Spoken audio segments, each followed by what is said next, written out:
Assalamualaikum warahmatullahi wabarakatuh. Nama Lydia Kamila, NIM 1052000177, kelas 2F Ilmu Pemerintahan.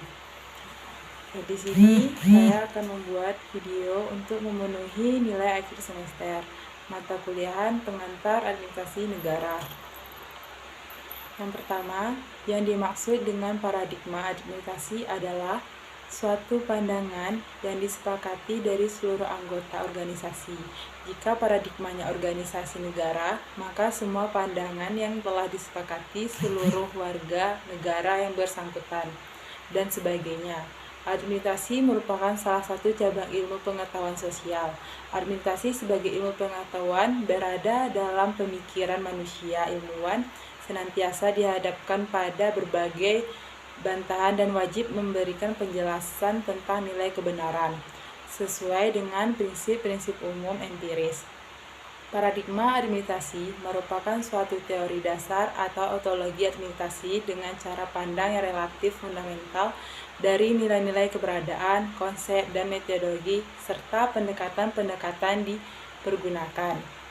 Yang kedua, mengapa ilmu administrasi perlu dipelajari? Pentingnya ilmu administrasi dikarenakan pada setiap organisasi atau wabah administrasi sangat diperlukan keahlian administrasi untuk mengelola dan mengatur perencanaan dan kegiatan kerjasama antar anggota organisasi agar tujuan dari organisasi tersebut dapat berjalan lurus dan sebagaimana mestinya.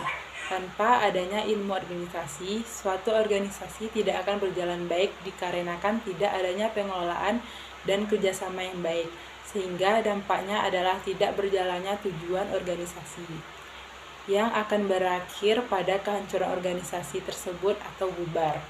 Karena dengan mempelajari ilmu administrasi dan manajemen, kita dapat mengatur semua kegiatan yang berhubungan dengan administrasi dalam kehidupan sehari-hari.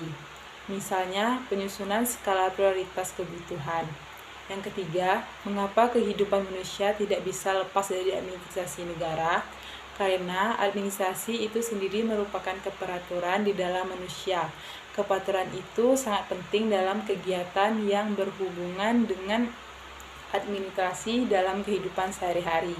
Maksud dari kehidupan manusia yang tidak terlepas dari administrasi dalam kehidupan sehari-hari adalah kita senantiasa membutuhkan keteraturan dalam hidup. Keteraturan itu dicapai dengan menerapkan administrasi.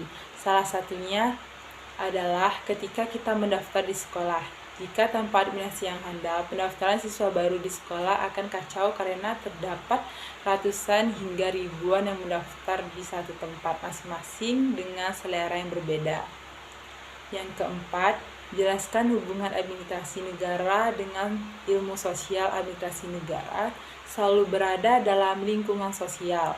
Ia selalu ada di tengah-tengah masyarakat dan bersifat universal, dan telah berlangsung sejak adanya peradaban umat manusia, walaupun berlangsung sejak zaman dahulu. Namun, wajah modernnya sudah nampak pada akhir abad ke-19 atau awal ke-20, dan bila dibandingkan dengan ilmu-ilmu sosial lainnya, administrasi negara tergolong ilmu yang masih baru. Yang kelima, bagaimana dampak perkembangan teknologi terhadap administrasi negara? Perkembangan teknologi tentunya membawa dampak positif terhadap administrasi karena teknologi yang semakin hari semakin canggih, membuat segala pekerjaan yang dilakukan bisa dengan mudah dilakukan. Dengan adanya teknologi yang canggih, segala pekerjaan bisa cepat selesai. Dalam bidang administrasi, teknologi membawa perubahan yang bisa dikatakan semakin bagus karena segala hal yang berkaitan dengan administrasi seperti pada pelayanan yang dilakukan oleh pemerintah kepada masyarakat dapat diakses dengan cepat. Selanjutnya, perkembangan teknologi terhadap administrasi juga membawa dampak yang negatif, karena jika seluruh masyarakat dapat mengakses suatu keperluan seperti pelayanan pemerintahan terhadap masyarakat, maka dapat menyebabkan terjadinya cybercrime.